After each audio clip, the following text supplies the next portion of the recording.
الحمد لله والصلاة والسلام على سيدنا محمد وعلى آله وأصحابه أجمعين.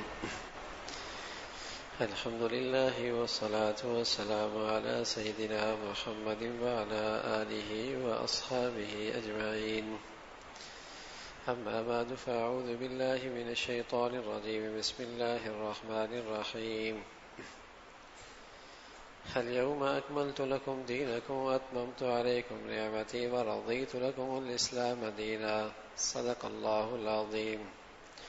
اللهم صل على سيدنا محمد النبي الأمي وعلى آله وأصحابه وسلم. اللهم صل على سيدنا محمد النبي الأمي وعلى آله وأصحابه وسلم. میرے معزز مسلمان بزرگوں، عزیز بھائیوں، تمام اہل اسلام کے لیے آج مبارک اور خوشی کا دن ہے کہ اللہ نے اہل اسلام کو، اہل ایمان کو رمضان کا مقدس مہینہ عطا فرمایا، اور آج اس کے اختتام پر اہل اسلام کے لیے خوشی کا دن ہے، عید کا دن ہے۔ اللہ کی طرف سے بخشش کا پروانہ ملتا ہے، اللہ کی طرف سے جہنم سے نجات کا پروانہ ملتا ہے، پھر مسلمان اس کے بعد خوشی کا دن مناتے ہیں۔ یہ اسلام کا حسن ہے، یہ اسلام کا حسن ہے کہ وہاں اچھے کھانے کی بھی گنجائش ہے، اچھے پینے کی بھی گنجائش ہے، اچھے پہننے کی بھی گنجائش ہے، اور ان سب چیزوں میں اگر پیش نظر اپنے اللہ کی پسند ہو تو یہ سارا کا سارا دین اس کا اسلام ہے، عبادت ہے، آخرت میں اجر و ثواب کا باعث ہے۔ تو یہ آج کا دن اہل ایمان کے لیے خوشی کا دن ہے، اس لیے کہ انہیں اللہ نے ایسا عظیم الشان مہینہ عطا فرمایا تھا کہ جس کی خیر و برکتوں کی خبر پیارے نبی نے دی تھی۔ من صام رمضان ایمانا و احتسابا غفر له ما تقدم من ذنبه۔ من صام رمضان ایمانا و احتسابا غفر له ما تقدم من ذنبه۔ جس شخص نے رمضان کے روزے رکھے اللہ کے وعدوں پہ یقین کرتے ہوئے اور اجر و ثواب کی لالچ میں، اللہ اس کے سارے گناہوں کو معاف فرما دیتے۔ اور یہ نہ صرف اللہ کا نبی ہمیں بتا کر گئے، بلکہ رسول اللہ نے بتایا۔ جب یہ اہل ایمان والے اللہ کے گھر کی طرف آتے ہیں، عیدگاہ کی طرف آتے ہیں، تو ہر کونے پہ اللہ کے فرشتے ان کے استقبال کر رہے ہوتے ہیں کہ اللہ نے تمہیں بخشش کا پروانہ دے دیا، اللہ نے تمہاری مغفرت کے فیصلے فرما دیے، اور یہ انہیں ہر قدم پہ یہ خوشخبری مل رہی ہوتی۔ تو میرے عزیزو، اہل ایمان کے لیے آج بہت بڑا خوشی کا دن ہے کہ اللہ نے ایسا مقدس مہینہ اور اس کی برکتیں اہل ایمان کو عطا فرمائی ہیں۔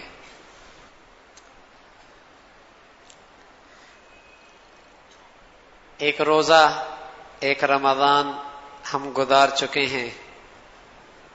یہ ایک روزہ تھا، آپ نے سحری کی، آپ نے افطاری سے اس روزے کا افطار کیا، مشروبات پیے، کھجور استعمال کی، زمزم استعمال کیا۔ دن بھر آپ ان تمام چیزوں سے روکے رہے جن سے اللہ نے روکا تھا، حلال چیزیں تھیں، کھانا پینا، وظیفہ زوجیت، ان سب سے روکے رہے، اس لیے کہ آپ کا یہ ذہن تھا، آپ کی یہ نیت تھی کہ میں روزے سے ہوں، میں روزے سے ہوں۔ اور یہ آپ کے روزے کا آغاز صبح صادق سے ہوا، غروب آفتاب تک رہا۔ یہ 29 دن کا موسم تھا، کبھی 30 دن کا موسم ہوتا ہے۔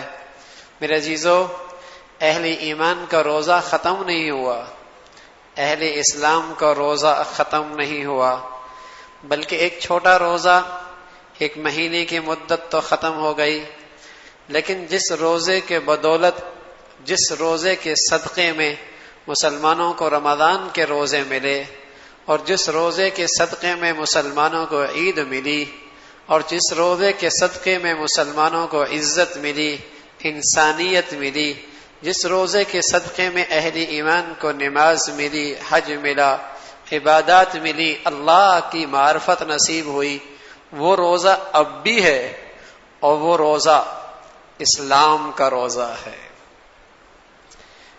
اس کی بھی ابتدا ہوتی ہے۔ کچھ وہ مسلمان ہیں جنہوں نے مسلمانوں کے گھروں میں آنکھیں کھولی ہیں، شروع سے ان کے زبانوں پر کلمہ ہے، لیکن اسلام کے احکامات، اس روزے کے احکامات بلوغت کے بعد شروع ہو گئے۔ ان کے روزے کا آغاز بلوغت سے، اور یہ رمضان کے روزوں کا اختتام سورج کے غروب ہونے پر ہے، اور اس روزے کا اختتام زندگی کا سورج جب غروب ہوگا تب اس روزے کی تکمیل ہوگی۔ رمضان کے روزوں میں آپ نے افطاری زمزم سے کی، کھجور سے کی، پانی سے کی، مختلف چیزوں سے کی، لیکن میرے عزیزو، اس اسلام کے روزے کی افطاری اور ضیافت اللہ کا نبی حوض کوثر پہ انتظار کر رہے ہوں گے، اور وہ افطار کرائیں گے، حوض کوثر کا پانی پلائیں گے، اور اللہ کے رسول کے ہاں وہ ضیافت ہوگی، اور ایسی شاندار ضیافت ہے وہ جس مسلمانوں نے اس پر یقین آیا، انہوں نے اس ضیافت کے حاصل کرنے کے لیے اور اس سعادت کو پانے کے لیے اپنی سر دھڑ کی بازی لگائی، اور اسلام کے اس روزے کو ٹوٹنے نہ دیا، اسلام کے اس روزے کو ٹوٹنے نہ دیا۔ تو میرے عزیزو، ایک روزہ اور ایک رمضان اور ایک چھوٹا روزہ بڑے روزے کے مقابلے میں مکمل ہوا، لیکن مسلمانوں کا ایک روزہ زندگی بھر رہا، اور وہ اسلام کا روزہ ہے۔ بلوغت سے اس کا آغاز ہوا ہے، زندگی کے سورج غروب پر اس کا اختتام ہے، اس کا افطار اللہ کے نبی کے ساتھ ہے۔ تو میرے عزیزو، اس روزے سے اس بڑے روزے میں تازگی آ جائے، یہ اس روزے کا حاصل تھا۔ اس روزے میں تازگی آ جائے، اس کی فکر بڑھ جائے۔ جیسے آپ نے اس چھوٹے روزے کے اندر حلال چیزیں نہیں کھائیں، اسلام کے روزے کا تقاضا ہے حلال کی اجازت ہے، حلال کھانے کی بھی اجازت، حلال پینے کی بھی اجازت۔ وہاں پابندیاں کم ہیں، وہاں صرف اس بات سے روکا گیا حرام نہیں کرنا بس۔ اس چھوٹے کے اندر تو مشق کرائی گئی، اہتمام کرایا گیا، حرام سے بھی روکا گیا، حلال سے بھی روکا گیا۔ غیبت حرام، اس سے بھی روکا گیا، حرام کمانا حرام، اس سے بھی روکا گیا، جھوٹ حرام، اس سے بھی روکا گیا، دوسروں کی بیٹی بہنوں کو دیکھنا حرام، اس سے بھی روکا گیا، اور اس چھوٹے روزے میں حلال سے بھی روکا گیا۔ کھانا حرام، کھانا حلال ہے، پینا حلال ہے، ازواجی زندگی سے میاں بیوی کا تعلق حلال ہے، لیکن اس چھوٹے کے اندر اس کی بھی حرمت، یہ بھی نہیں کرنا، حلال سے بھی رکنا ہے، حرام سے بھی رکنا ہے، تاکہ ایک مسلمان میں اتنی صلاحیت پیدا ہو جائے، اتنی استعداد آ جائے، اتنی قوت آ جائے کہ جو اسلام کا روزہ ہے اور جس کے اندر حلال کی اجازت ہے، صرف حرام منع ہے، تو کم از کم اس زندگی کے اندر حرام سے باز رہ سکے، اپنی زندگی کو حرام سے بچا سکے۔ تو میرے عزیزو، اس روزے سے مقصود یہ تھا کہ مسلمانوں کے اندر اتنی قوت اور طاقت آ جائے کہ جو ان کی زندگی بھر کا روزہ ہے، اسلام کا روزہ، اور اس کی فکر بڑھ جائے کہیں یہ روزہ نہ ٹوٹنے پائے۔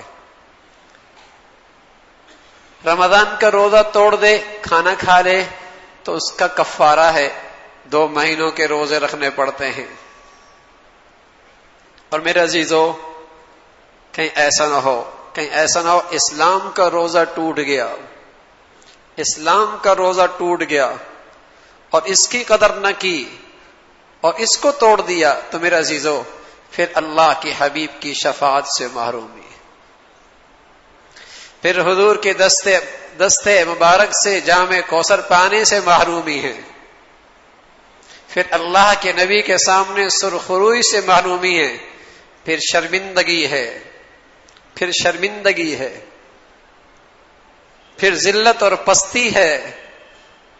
تو اسلام کا روزہ میرے عزیزو، اس کا بھی اب اہتمام کرنا ہے، اس کا بھی اہتمام کرنا ہے، جس کی بدولت اللہ نے انسان کو انسانیت دی ہے، اس کو عزت بخشی ہے، جس کے بدولت اسے ساری زندگی کے حسن نصیب ہوا ہے، وہ اسلام کی نعمت ہے۔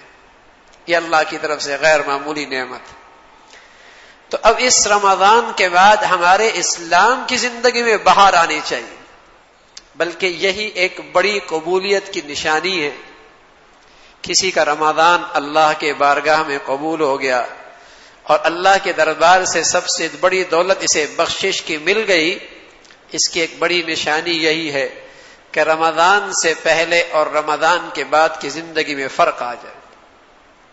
یہی ایک نشانی ہے کہ اگر رمضان سے پہلے اسے اسلام کی سب سے بڑی عبادت نماز کا اہتمام نہیں تھا، الحمدللہ اس اللہ کے بخشش کے فیصلوں کے بعد اس کا اہتمام شروع ہو گیا۔ پہلے اس کی زندگی میں حلال حرام کا فرق نہیں تھا، الحمدللہ اللہ کا اس پہ فضل ہوا، اسے رمضان کا سعادت کا مہینہ ملا۔ اب اس کی زندگی میں احتیاط آ، حلال آئے گا میرے گھر میں، حرام نہیں آئے گا۔ پہلے اس کی زبان پہ سچ جھوٹ برابر تھا، پہلے اس کی زبان پہ سچ جھوٹ برابر تھا، اور اپنوں کی دوسروں کی عزتوں کی پامالی تھی، بے آبرو کرنا اس کی عادت تھی۔ اب اس کی زبان میں احتیاط آ گئی، اب ایسا نہیں ہوگا۔ تو اس کی زندگی میں نکھار آ گیا اسلام کے لحاظ سے، کہ جو رمضان سے پہلے کی زندگی رمضان کے بعد کی زندگی میں فرق آ گیا۔ اور میرے عزیزو، یہی قبولیت کی نشانی ہے کہ اللہ رب العزت نے اس کا رمضان قبول کر لیا، اس کی عبادات قبول کر لی، تو ایک نئی زندگی کا آغاز ہوتا ہے، اسلام میں تازگی آ جاتی ہے۔ جیسے رسول اللہ صلی اللہ علیہ وسلم فرمایا کرتے تھے، جددوا ایمانکم، اپنی ایمانوں کو تازہ کرو، نیکیوں کے ذریعے، کلمے کے ذریعے اپنی ایمانوں کو تازہ کرو۔ تو مسلمان رمضان کی برکت سے اپنی ایمان اسلام میں تازگی لے کے آتے ہیں۔ اب ان کی زندگی میں ایک اسلام کے لحاظ سے بہار آنے لگتی ہے۔ اسلام سے پہلے اسلام کا درخت خشک تھا، اور میرے عزیزو، جب درخت کی شاخیں بھی گر جائیں اور پتے بھی گر جائیں اور پھل بھی نہ ہو، تو بس اوقات اس درخت کی شناخت مٹ جاتی ہے کہ یہ انار کا ہے، کنو کا ہے، موسمی کا ہے، امرود کا ہے۔ یہ ایک تنا پہچان نہیں ہو رہی یہ کس چیز کا درخت ہے۔ جب مسلمان کے درخت میں خزاں کا موسم تھا اور اس کے اندر اسلام کی بہار نہیں تھی، تو یہ اس خشک درخت کی طرح تھا کہ اس کے اندر پہچان نہیں تھی کہ یہ تاجر بیٹھا ہے اور ہندو بھی اس کے پڑوس میں دکان لگائے بیٹھا ہے، اور دونوں آذان سن رہے ہیں اور دونوں اللہ کی طرف نہیں جا رہے، شناخت کوئی نہیں مسلمان ان دونوں میں کون سا ہے، مسلمان ان دونوں میں سے کون سا ہے۔ ایک ہی ساتھ حال میں ہندوؤں کی شادی ہو رہی ہے، ایک ہی ساتھ حال میں مسلمانوں کی شادی ہو رہی ہے۔ اس کے درخت خشک ہو چکا تھا اسلام کا، فرق نہیں لگتا کہ مسلمانوں کی شادی کون سی ہے، ہندوؤں کی شادی کون سی ہے۔ اس کے پڑوس میں ایک عیسائی رہتا ہے اور یہ مسلمان رہ رہا ہے، جیسے اس کے گھر سے موسیقی اور گندگی کی آوازیں، ایسی اس کے گھر سے بھی موسیقی اور گندگی کی آوازیں۔ اس کے ہاں شناخت مٹ گئی اسلام کی کہ ان دونوں گھروں میں مسلمان کا گھر کس کا ہے۔ جب اسلام کے درخت پر خزاں کا موسم تھا تو مسلمان کی زندگی میں اسلام کی شناخت کوئی نہیں تھی۔ تاجر بھی ہے، زاری بھی ہے، افسر بھی ہے، مزدور بھی ہے، یہ غریب بھی ہے، امیر بھی ہے، لیکن مسلمان کی شناخت نظر نہیں آتی۔ اللہ نے فضل فرمایا ہے میرے عزیزو، رمضان کا مقدس مہینہ عطا فرمایا اور مسلمانوں کے اسلام اور ایمان کے درخت میں بہار آئی۔ اب یہ ہزاروں تاجروں میں پہچانا جائے گا، یہ آذان پر لبیک کہنے والا یہ مسلمان ہی ہو سکتا ہے۔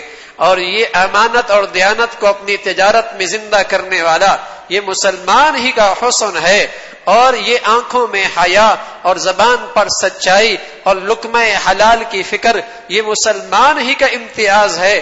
جب اسلام کی بہار آتی ہے میرے عزیزو، پھر اس کے اندر اسلام کی بہار سبزہ بھی آتا ہے۔ تو رمضان اس لیے آیا ہے کہ اب مسلمان کی زندگی کا امتیاز نظر آئے، معاملات میں بھی اور معاشرت کے اندر بھی اور اخلاق کے اندر بھی، اور اللہ کا جو حکم عبادت کا ہو تو زندگی کے سارے مشغلوں کو چھوڑ کر یہ اللہ کے حکم پہ لبیک کہے۔ اسلام میں ایمان کے بعد کلمہ لا الہ الا اللہ محمد الرسول اللہ کے بعد جو سب سے محتم بشان حکم ہے، جو سب سے محتم بشان حکم ہے، اور جب سب سے عظیم الشان حکم ہے جس کے لیے اللہ رب العزت نے کسی فرشتے کا واسطہ بھی نہیں بنایا، اور جس کے لیے اللہ رب العزت نے زمین کی دھرتی کا انتخاب بھی نہیں فرمایا، بلکہ وہ عظیم الشان حکم دینے کے لیے اور وہ عظیم الشان تحفہ دینے کے لیے اللہ نے اپنے حبیب محمد الرسول اللہ کو آسمانوں پہ بلایا ہے، اور وہ عظیم الشان فریضہ نماز ہے۔ تو میرے عزیزو، اسلام کی بہار آئے تو کم از کم ہر مسلمان کی زندگی میں یہ فریضہ اسلام اور یہ فریضہ صلاۃ زندہ ہو جائے۔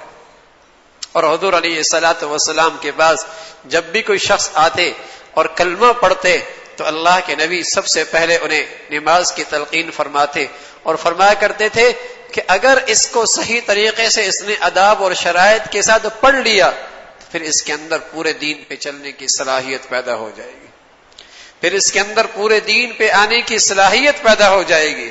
تو میرے عزیزو، اللہ نے اتنی بڑی سعادت بخشی ہے، رمضان کا مقدس مہینہ اور اس کی برکتیں، اللہ کرے اگلی زندگی میں ہمیں اسلام کی بہاریں بھی اللہ ہمیں نصیب فرما دے۔ وآخر دعوانا ان الحمد للہ رب العالمین، ان الحمد للہ رب العالمین، ان الحمد للہ رب العالمین۔